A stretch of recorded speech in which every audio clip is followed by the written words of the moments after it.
Welcome to the second season of Under the Onion Skin, the podcast to get closer to independent animation directors and get to know some behind the scenes of their short films. My name is Giulia Martinelli, and each time I talk to a different director about an animated film they made. With this podcast, I hope to be able to capture a glimpse of what I love mostly about film festivals, to have something to listen to when we're back to our regular lives and desks, but most of all to celebrate beautiful films, talented artists, and storytellers. Welcome to Under the Onion Skin. For this episode, we are attending Fantoche Animation Festival in Baden, Switzerland. It's September 2024 and I met up with Swiss director Rachelle Ferrer, who made the animated short Diva Sicanella as a graduation project at HSLU Lucerne. Here is our chat. In this episode, among other things, we talk about how the protagonist's fictional character becomes real in the director's mind, going with the flow and embracing improvisation in the recording studio, and animating light and shadows. Enjoy. Yes, so first of all, I finally watched your film, and it's your graduation film at HSLU, right? Yes. And it is here in Fantoche, the world premiere. Yes, it happened. Yes, so how does that feel? Actually less scary than I felt before. Like now that it happened, or also in the moment, it was really beautiful. Probably that's also because I liked all the films in the program, and so the dramaturgy that developed while watching it somehow fit with my movie. I felt, or it enhanced the positive qualities of it. So you feel like they put it in the right spot in the program. Yeah. Yeah, and I also guess because it was your graduation film, it also comes with the release and happiness of finishing the study. So he was like jumping into definitely. Festival. I mean, it took me a little longer than when I graduated, actually, because I finished school or like the bachelor last year in summer, so 2023. But my movie only was finished in the beginning of 2024. Yeah. And so there was still a lot of like fighting and keeping on pushing for half a year on my own. Even though that's hard. Yeah, it was like a real test. But I can imagine. I mean, you were alone in your team, in your work. Yes, it's like I had all the roles of making a film, and for sure I had great helpers, and the support from HSLU and the teachers there was really also motivating me over, like, beyond my graduation. Yeah. And my mentors, like the Eisprung animation studio, was also they were really nice, and I could also partially work at their office to finish, which helped me a lot, especially psychologically or mentally. I think it does help a lot, especially if you feel the pressure, of now finishing on your own. And it's good to be in an environment of creative people. Maybe you get feedback and helps with the final push, right? Yes. Yeah. I can imagine. But you did it, so that's great. Yes, I did it. I mean, I was never really alone because Diva, like, is always with me. Yeah. So it's kind of funny what relationship I developed to her as a character. Yeah. Just because, like, my whole movie turns around this figure. And also during the studies already, there was always those jokes about me and the Diva, or people called me the Diva. Okay, that's dumb to say, but it was just she was always already present. Mm-hmm. Yeah. You developed a relationship with this character, which is the main character. Yeah. Who is Diva? Yes, that was the question that I was asking myself. With this question, I went into story development. Who is this figure? Because actually, like, the stuff that I had before developing the story was a short story, like a lyrical exploration about smoking, the act of smoking. This happened in Vienna in my exchange semester. And so I wrote rather like poetically and a bit cryptical maybe about smoking and darkness and a lonely place, which I wanted to explore like verbally.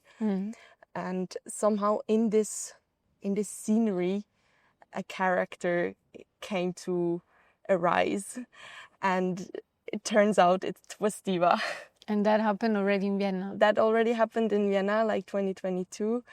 And then with the beginning of my like last year at HSLU, I could somehow just, there was so much around like of that feeling, and also the curiosity from my side about what is there more to explore about the figure, which pushed me into making a movie that somehow is all about the figure. And I wanted the fictive character Diva Sicanella to decide on the story, actually.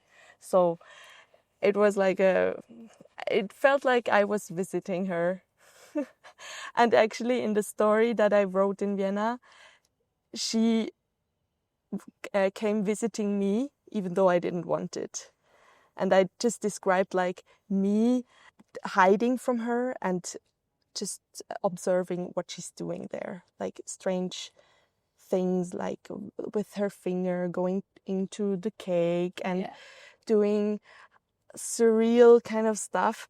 And that was me observing her. And then for the film, it was like I went actively to her place. Yes. Yeah. But I really like how you just described it as a process where you couldn't control. It was really the character taking over. Yes, and also that was like my motivation for the story then, to or like what did I want to transfer to the audience. It was I wanted to explore the dynamics of power between a fictive figure and her audience. Like, how much can the Diva Sicanella have power over us? Because like in those 5 minutes of the movie, we are forced to be with her, kind of. And I wanted her to, I mean, she enjoys that. She enjoys her power that she has in that moment. And yes, so that was like my back thoughts. Yes. I think it's clear in the end as well, when the audience tries to get away, kind of. We get away, and we see how we are almost trapped. Yes, I feel like even though maybe the film is not could be just like a little funny movie, there is was always a depth in it for me, because of also like when thinking about her, why does she act the way she is and the way she does? Probably because of loneliness. And I also like the contrast between her calling herself a diva and then the way she kind of presents herself, and somehow loses also a little bit control over how she acts towards us, audience. Even though she doesn't want to lose control. She's like an older lady, right? Yes, I mean, style-wise, I was very much inspired somehow by the 20s and like the Art Deco and Art Nouveau, probably from Vienna also, because there are a lot of buildings in this style.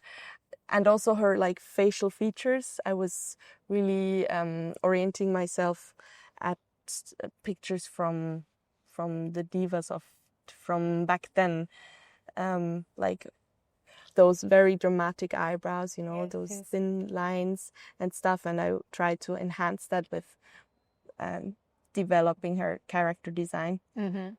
And so you could like do the maths and think, oh, okay, she's probably 100 years old, or I don't know. But at the same time, I created a world around her where time has no relevance. Yeah. She's like timeless. It is like that, yeah. Did you start drawing already in Vienna, or the graphic came later? I actually started drawing in Vienna. Yeah. But only because I wanted to have just one key visual to give kind of a visual aspect to the written story that I had, like the cover. Yeah. And it's interesting because I stayed quite close to that first ever drawing of her.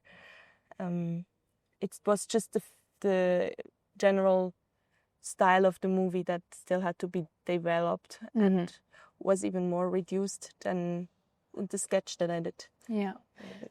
You're referring like to this black and white playing with shadows and light, that was already in the sketch, or it came later? Not really. The black and white very much. Yeah. I almost didn't how do you say that? Hinterfragen. I don't know, question? I don't. I almost didn't question that factor. Yeah, it came story. naturally. It was just naturally. Yeah. But I can show you the image. Yeah, sure. And where does the name Diva Sicanella comes from? That was also like really that has come from itself too. Like the short story that I wrote heißt Diva Sicanella wird gerne sesshaft. Which means? Diva Sicanella likes to settle down. And there her name was still written with a K. Okay. And from the story, like from the written story to the film, the K became a C to make it more international. Yeah. Because I was like, if Diva could decide that, she would want to have a C. I like that you always question the characters' wishes or thoughts. Like that was the first ever drawing. Already black and white, but much more lines. Like in the final film, you really play much more with shadows, and it's incredible. So in terms of technique, I was also wondering how you proceeded, if it was you first had a clean, full character, and after you filled all the shadows, because it's not so obvious, right? How to animate just keeping the light and the shadow. I think I had like normally I don't know exactly what the rules are if you spend as much time on the cleanup as you do on the rough animation, but somehow I've found my way, or my pipeline developed this way that first I drew her just in lines to get control over the movement. And then in the second step, I directly went to drawing planes, like Flächen. Like full areas of color. Yes, like filled areas. Yeah. And so maybe in another movie, the cleanup would be like not that much of thinking, because you could just follow the lines, but in a more clean way. But for Diva Sicanella, I really it was a whole new thought process again, which became very intuitive though. Okay, but it makes sense, that depending on the style of the film, then the cleanup or the rough take more or less. And in this case, because you had these very thick shadows, did you have to proceed straight ahead, or did you have some kind of also shadows key poses? Because I feel like I also did some kind of rough animation for the shadows. Like first I did the 2D movement with the lines, and then I went over the whole movie again, thinking about how does the 3D way move, where does it go, and so I also sometimes it went quite well with straight ahead animation, but often I also had. Yeah, I can imagine. I was wondering, it must be not so obvious, not so trivial how to proceed. Yes, I mean it was my first time really animating something real or like something with a bigger meaning. And so it was also a tryout for me every time. Maybe a few film stills. Yeah, exactly. But yeah, that's what I mean. Like when you look at those film stills or the movie itself, there is a lot of darkness, a lot of shadows, and so to plan the animation in it and just showing this, how can I describe it? Like a blade of light is not so easy. And so I was wondering what the process was. It's interesting to hear. Yeah, maybe I was like, I want to achieve the look of as if there is some light source somewhere lighting her, but it doesn't have to be logical. Yeah. If it had to be logical, But I mean, it's dramatic, it's theatrical, and it's mysterious, which is what the character is. Really. Yeah, and also when you say that, I really like this because this is what I wanted to achieve in the image, also that dark look, and I really love like the contrast that comes with the sound of it, because like the sound design was from the beginning on also a very important point for me, especially finding the right voice doing it. And I was lucky to get Heidi Maria Glessner, Swiss actress, on board with it. And I think she gave life to the character in the end. Yeah, I really wanted to ask you about that. Thanks for bringing this up, because, you know, you have this monologue. It's really like the diva monologue, and it's the only voice we hear. It is an important part. And also because you play so much with light and darkness, it's about what you don't see, and sound is helping a lot when you do this. I really love it. It's like what animation usually does. You show more by showing less, you know, with all this darkness. Yeah, I think it worked very well. Thank you. Thank you. Yeah, I really wanted to have a crispy soundscape, landscape. Both, you mean the voice and the sound design, or? Yes, or like the voice for sure is really important. I wanted her to have something a bit cracked, or how do you say that? Like husky, rough, something rough in it, with a very nonchalant, relaxed vibe. Yeah, that somehow contrasts the dark and dramatic images. So like she's completely comfortable in her dark and dramatic surrounding, and she probably can't understand why we don't like her, or maybe or don't like the place, and to play with these contrasts, not only in the image but also story-wise, and in combination with the sound, was a big motivation for me. Yeah, I can imagine. And did you work with the actress already in the animatic phase, or how did that collaboration go? For sure, I had the voice and everything ready before I started actually animating. Yeah. So yes, actually, sound was always a step ahead of the image, or maybe even 2 steps. And that was also cool in the process, because somehow a lot of good ideas for the movie, or I should say film, a lot of good ideas for the film always came in the sound sessions.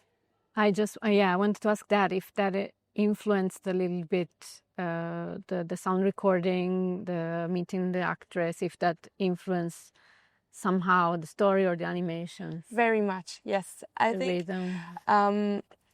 till like I did the animatics, Yeah. and so I started with the whole process in beginning of October, end of September, something like this, and till February I was working only with like static images and text and my voice. I did like the voiceover for the animatic, and at the point where, or maybe I want to tell you how that was the sound session with Heidi Maria Glessner. Yes, please. It was really a turning point. So she is also, now she's 80 years old, and it was a Friday afternoon or even already early evening that she really made the way to Lucerne in high heels coming to the sound studio, and then she was like, for 4 hours we were doing the recordings. Wow. And she just kept kept her attitude and staying in those high heels. I bought Prosecco, maybe that helped. For sure. At the beginning of the sound session, I was not sure yet if it should be English, if the diva should talk in English with some accent. I wanted some accent in it, or if she should have like a accentuated German, high German. And then it was actually just for fun that we were in the end with Thomas Gassmann, who actually proposed that. Why don't we do another recording just in Swiss German? Let's see how that works. And at the moment that Heidi Maria Glessner started to improvise my text that I gave her in High German in Swiss German, I just knew it. It had to be Swiss German, because it was so much more authentic. And you could see the character. Yeah, I could see the character at that point. And that's why she's Swiss now. Yeah. Even though the name maybe would make us think of another country. Yeah, but you never know the mysterious life of a diva. Yeah, that's the thing. I mean, she probably has a lot of connections. Yeah. Adventures. Not anymore. Yeah, not anymore. That's the way. That's the reason why I think she came in collaboration with me, because Diva and we had like a deal, so that she allowed me to explore her world, but in return I had to deliver an audience to her, because she's craving for it since eternity. Then now she's getting it, because this is the world premiere, but next festival I think is Anima 2, or you have more? Yes, there is Anima 2 coming up, then there is the Zuckerfilmtage. Nice. And then I also go to Bucharest at Animest. So nice. Yeah, there it's selected in the international It's a good festival competition. Yeah. So is Diva happy? I think let's ask her. Yeah, she lives in your head. She lives in my head. Still, she doesn't want to move out. Yeah, well. That's the dark place. It's your head. Maybe also she can't move out. Yeah. She's trapped. She's the one trapped. Yeah, she's the one. Not the audience. Yeah, but she's very mighty in her world, but actually she's trapped in her world. Yeah, that's. But we are lucky enough to escape her. At the end of the movie. Yeah, everybody, but you have it. But so she's still looking for a flatmate. If you know somebody for the next film, maybe. Yeah. By the way, are you developing something? Are you thinking about the next project already? Yes, I am. Now, I think I did it. I had to find my strategy to get back into energy and inspiration, because when I just finished in winter, I really fell into a hole. Yeah, classic. Yeah, and then I also questioned everything. Like, I didn't have the convincedness anymore that I had during the whole process of making the movie. But then I decided, okay, let's forget all those deep life questions about what am I going to do in my future. I will just fill my life with work. And so now I'm working in service and here at Fantosch, actually. I'm doing the internship in communication and promotion. And my plan actually worked, because already now I feel like a lot of ideas and stuff that stuck in me, and I don't have the time to to follow the ideas and develop them. And isn't it always like that when you would have the time, you somehow maybe are blocked, or you don't get into the making? And when you don't have the time, there is all the good ideas coming. Yeah, I mean, for sure, it's very common and normal after a long process like the filmmaking to need a break and to need to let your creativity and brain and body also recover a little bit. And then usually that's how it comes. Like, it usually comes when you least expect it, right? Maybe when you relax a little bit, or when you keep yourself busy with something else. Then yes, so I now have a whole list already what I want to do at the end of my internship here, and my goal is also to move into a group atelier. Yeah. And I'm also taking part in the Animadvent.